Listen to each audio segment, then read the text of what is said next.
With all the hostile spies crawling all over democracies right now, intelligence agencies are hiring. Are you curious? Do you like foreign things? Do you like being right about things? And do you not care if people hate you for being right about things years in advance? Then you might enjoy being an intelligence analyst.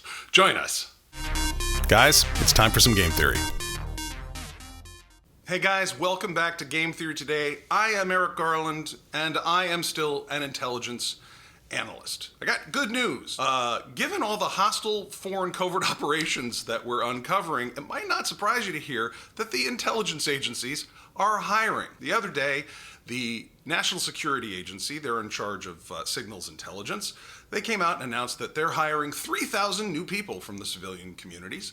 And they normally don't talk about these kind of plans. It's very interesting. They're very tight-lipped at the NSA, which that nobody admitted that it existed until the 1980s, right? They're like, we're hiring thousands of people. Here in the St. Louis area, they're building a brand new facility for the National Geospatial-Intelligence Agency. There's so much new tech in geointelligence or geoint from drones and satellites and all kinds of new sensors that we're going to need more people looking at that data than ever before.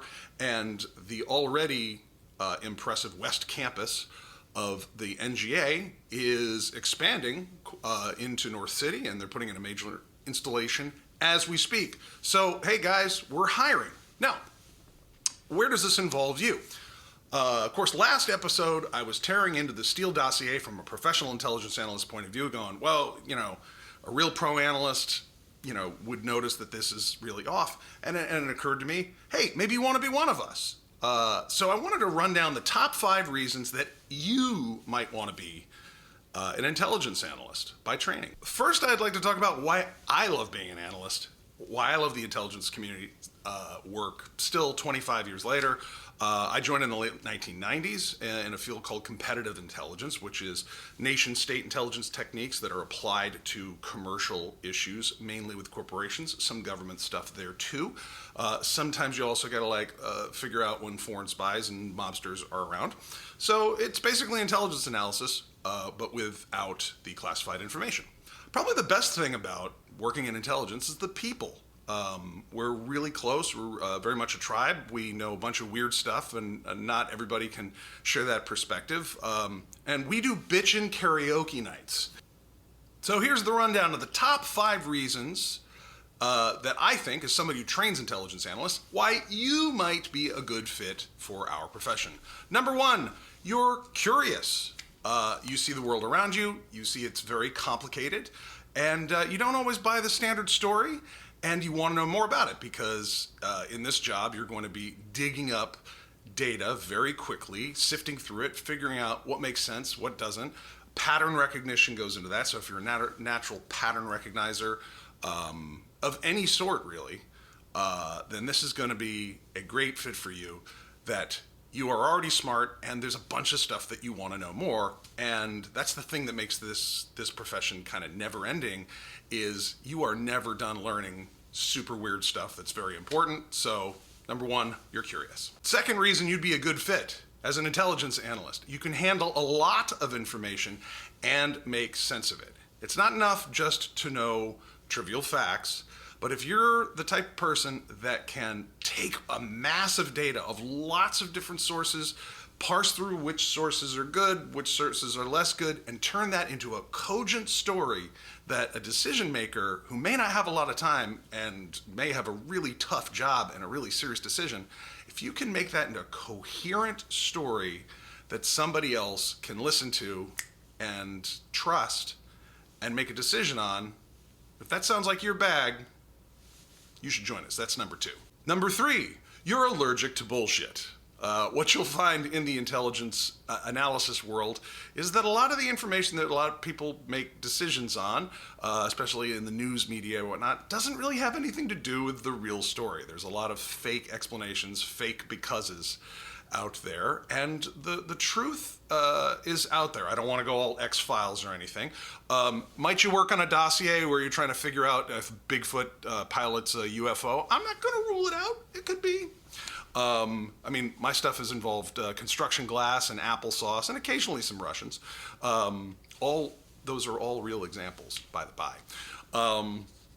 But in general, the more you do intelligence analysis, the more you realize that the normal narrative that people are telling themselves really isn't true. And if you really enjoy the process of getting to the real truth, then this is maybe for you. That's number 3. Number 4, you like being right about things. Do you have a native desire to be right while other people around you are wrong? Do you like having to control how smug you might be when you turn out to be right and nobody thought you were right? If you like being right about things and you're kind of competitive about it and you don't like being fooled, and you're also humble enough, this humility part is really huge. You're humble enough to know when you're not right and fix it and not feel bad about being wrong for 6 years in a row on some issue until you get more information. If you really, at your heart of hearts, like being right about things, then this is for you. That's number 4. And number 5, and perhaps one of the most important assets for being an intelligence analyst, is that you don't mind being right and having people hate you over it in an organization for multiple years while it takes time for reality to prove that you were right the whole time. That may sound like a convoluted value to have as a person, as a knowledge worker, but I can assure you that it's almost the most important, that you have to be able to tell stories to people that may not want to hear them. One of my colleagues says, we tell people their baby is ugly, and the reaction when you tell somebody that their view of the world is incorrect, which, by the way, they may have hired you to come in and do, like, please come in, set us straight, go get some, oh, we're worried about this decision, our normal people can't get it right, please go out and help us figure out what to do.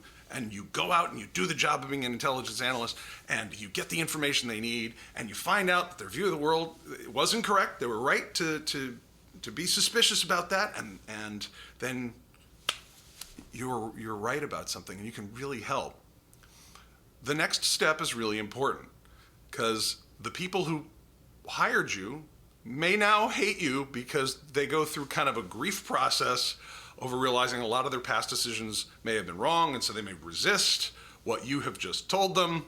So you have to be curious enough to go after the real story, not accept the BS explanations, really want to get it right, but then deal with it when people that asked you very specifically for a product get it. And I'm not talking about when you're wrong and you screw it up.